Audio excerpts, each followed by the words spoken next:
Netcasts you love. From people you trust. This is TWiT.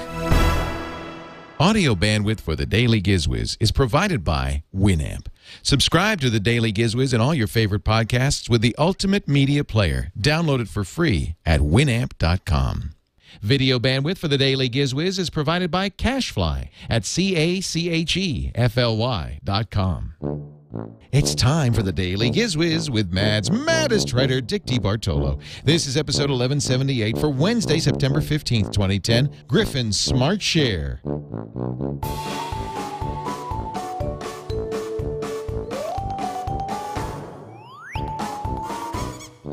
And now, get ready for Dick. Middle of the week, it's Wednesday. Time for that old Wednesday theme. It's Wednesday. I don't have a Wednesday song, really. Free day. I could sing the Monday song over again. No, it's Wednesday. Theme Free Wednesday, the show you cannot hum. There's no way. The day when there's no Now, ladies theme. and gentlemen, here he is, free of a theme, free of pretty much everything that would tie him down, Mr. Dickie D. Leo, how you doing, pal? I'm doing great. I guess you have a boat. That ties you down. Yeah. Or No, you I tie it down. Yeah. I tie it down. Yeah, I have two boats. Two I have boats. Two boats. Two Wow. boats. Two boats. Well, hello. How are you today? How's everything going in I'm- Disneyland? You got Myra Joyce in there, our Myra Joyce is there. Yes, she is. biggest fan. Actually, she's a tiny little thing. Well, she's not that tiny, but she is under the desk. Get out from under the desk. Actually, It's the only way Myra, her feet touch the floor. Myra's such a nice person. She set up our meetup at Macworld Expo earlier this year. She did such a nice job. Hey, Myra, how are you? And I think we should do the same thing again. We had a great time. In fact, it became a template for all the meetups that we do now. There's a meetup right after our recording session today. There's going to be a meetup at Dragon Con in Atlanta. Tom Merritt and Veronica Belmont will be signing autographs, and we're going to have live streaming video from that. Now, of course, we record this before we air it, so if you're listening on the 15th, it's way too late. I find that that's usually the best way to do it. Well, is we to tried record- recording afterwards.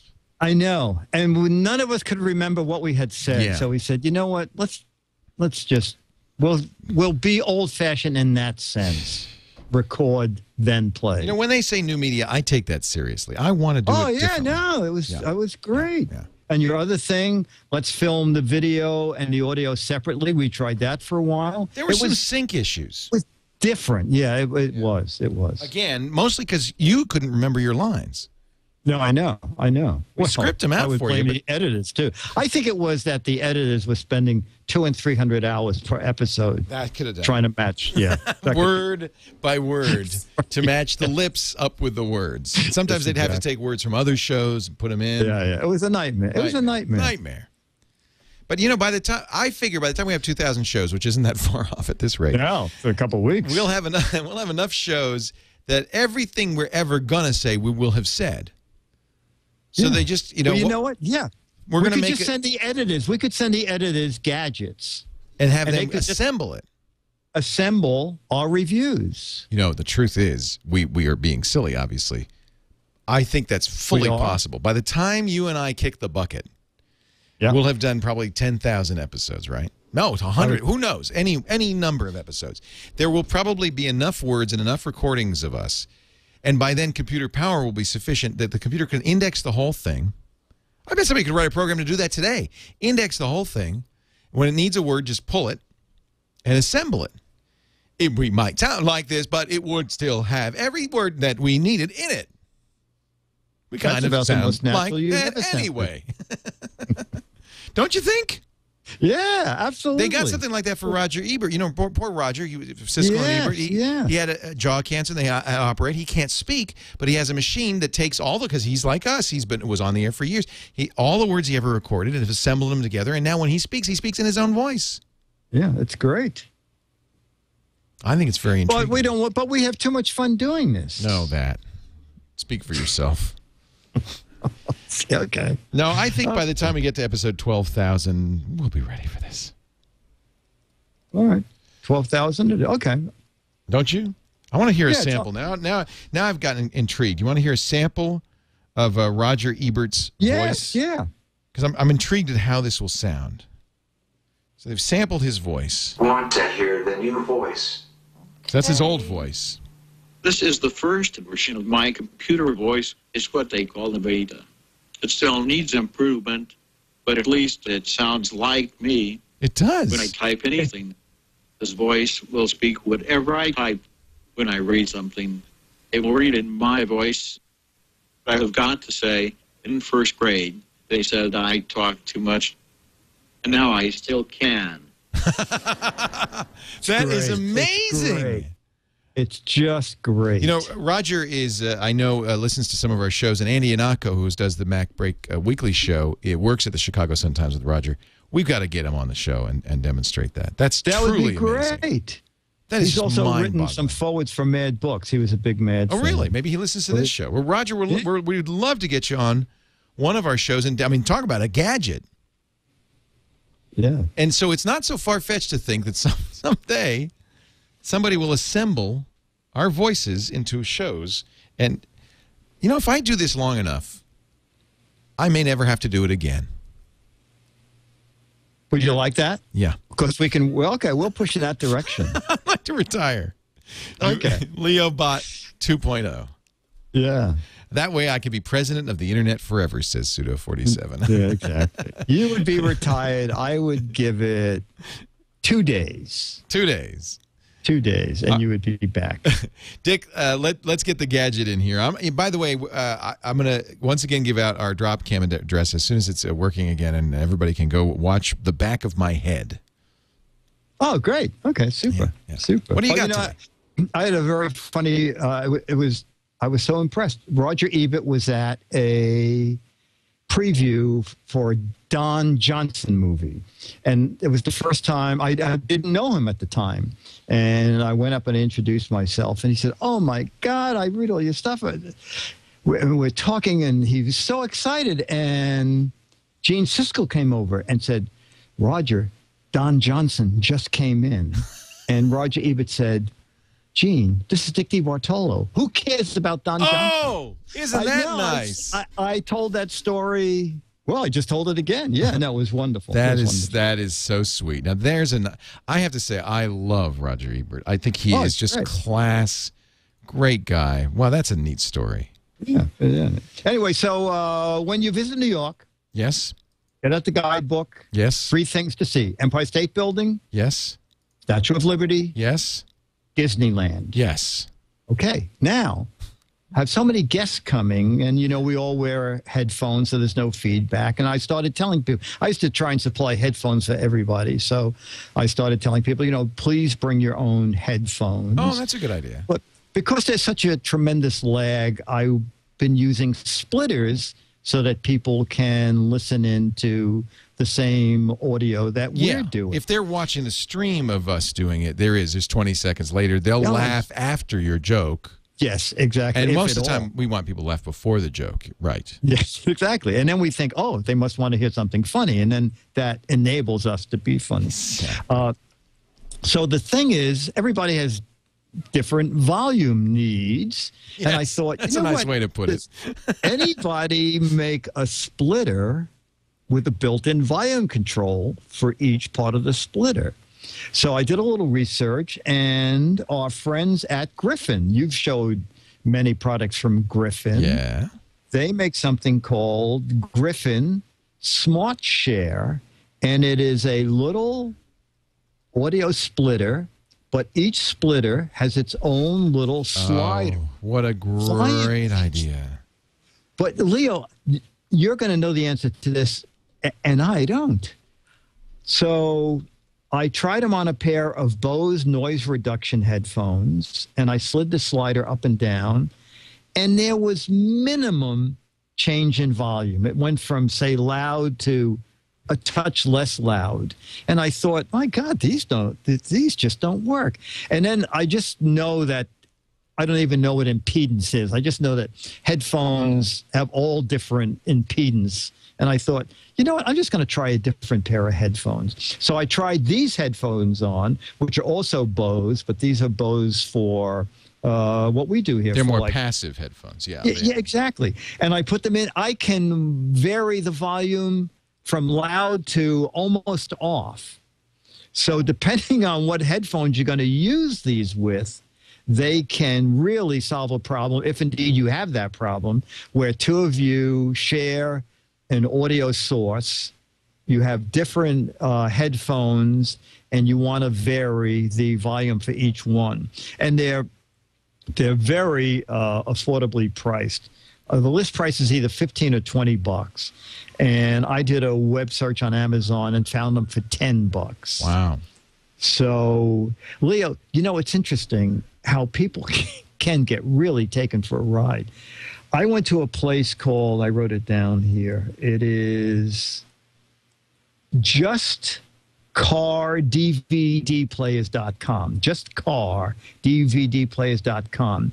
They say the list price is $56. What? And, yeah, and that their sale price is $41. I know. So when you shop around, because you can find them for $10. Now there are two different sets.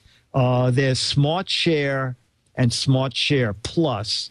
SmartShare Plus includes a little extra adapter for a lot of the Apple products that have the deep-in set ear jacks. But the ones I have just come the way they are. You just get the one adapter. Each side of the adapter has its own slide volume control. And as I said, I paid $10 on Amazon for them. And they are from Griffin Technology. So Griffin, a number of theories in the chat room as to why they didn't work with your boys. The boys didn't work with your boys. The Bose noise-canceling headphones. One is, obviously these work by attenuation. They're not amplifiers, so they must increase the impedance, and by doing so, they drop the level. So your thought may be that the Bose are high impedance, and so that doesn't make any difference. Somebody in the chat room, this actually makes sense. Another Brian says, is it electronics in the Bose that compensates for it? Exactly. He thinks that the Bose are actually compensating. Yeah, that's what that's why I thought, you know what, I better try these without noise reduction. Yeah. You want to use dumber headphones. Yeah. Exactly. And that's why Myra bought her own. So this is the new shot. Thanks to the drop cam. Oh, yeah. Oh, nice. So you get to see the back of my head. Wave your hand so we know it's you live. Yeah, I don't know how much lag there is. I'm waving my hand now, and 3, 2, 1. I guess there's quite a bit of lag. Yeah, and also you're waving your foot in the video. That is strange. Yeah. Well, something very weird is happening. This is pretty cool, huh? Yeah. There you go. Yeah. No, that's not it. I'd say there's at least 30 or 40 seconds of lag. Now, I don't know whose bandwidth this is using. If this is using our bandwidth, we're in deep trouble because right now there's about 1 million people going to dropcam.com/demo. I'm hoping they're reflecting it and using their bandwidth. But anyway, that's what it looks like from the other side of this camera. That's more interesting. Outside of strange animals and strange people roaming through your office, this is more interesting. Well, until the intern interviews, then it gets interesting in my office. Okay. And that's why they're next week, and that's why you move the camera out of your office. Yeah. And then the week after that, we have the intern firings. There I am. I'm waving now. So you see how long that took? Yeah. That's about 45 seconds, Yeah, it's not real time. Yeah. So that's kind of neat, though. Yeah. Yeah. It is. That's the drop cam. So I guess since it's working, you probably all can go to dropcam.com/demo, and you'll see in the left a number of different studio shots, including the TWiT Live spy cam. And there's audio on it, although as you can hear, the audio's... Right now, there's about 1 million people going to dropcam.com. Yeah, it's a little echoey. It's the, Yeah. It's not bad. What, are you kidding? Pretty good. Pretty good. Dropcam.com. Let's see here. This is this Thursday? This is Wednesday. Okay. I'm just checking. Yeah, that's okay. When are we? Who are we? What are we? Let's play the disco theme here. Well,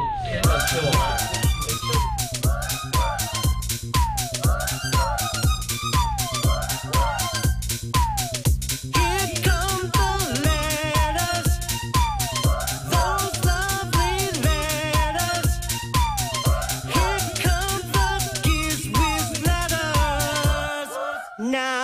Now, whoop, whoop. Here are the letters. And the letter is, I'm just catching up on episodes. Leo is correct. Of course I am. His assessment of why letter writer Frank is having volume problems. The T1, that was a Blue Ant. The man bought a Blue Ant. And he really hated it, yeah. Yes, he hated it. The Blue Ant does not have a complete profile, i.e., it does not control the volume on the phone itself, only in the headset. I'm using a T1 with my Android phone. I love it for the noise cancellation and comfortable fit. I have the Samsung WEP 870, which has all 3 profiles. And when I adjust the volume, the dialogue on the phone actually pops up to show what's happening. It's not as comfortable or as good with noise cancellation, but it does have a dual earbud capacity. Tell Frank to play with the volume on the phone as well as the headset, just as Leo suggests. Yeah, I like it. By the way, I love the show. I've been listening since day 1, and the weather tomorrow will be mostly light, changing to scattered dark in the evening. Signed, Frank Field. It's not the Frank Field. You know what? I wrote back and I said, with your weather notation at the bottom, are you the Frank Field? And he said, no, I'm not. But I put that in there because I knew that you Sure. Frank Field did weather for a local New York yes, I think it was Channel 2 here in the city. And then his son, Frank Field Jr. Oh, Stormfield. Why? He named his son Storm. Oh, Stormfield. Yeah. Is that yeah. Do you know if Storm still does it? I'm talking to Myra. No. Okay. Both seem to be retired. And the original Frank that we got the email from is not that Frank. Some other Frank. I'll be frank about that. Let's be frank. Let's be frank. I admit, though, if my name were Frank Field or Stormfield, I'd probably put weather forecast at the bottom of all my emails as well. Yeah, I think so. Yeah. Dick, tomorrow's Thursday. Yes. That means another gadget. Just another gadget. Yeah, what the hell. Done. Okay, I'll just be here. DAILY. It's the Daily GizWiz. It's the Daily GizWiz. It's the Daily GizWiz. It makes its own gravy.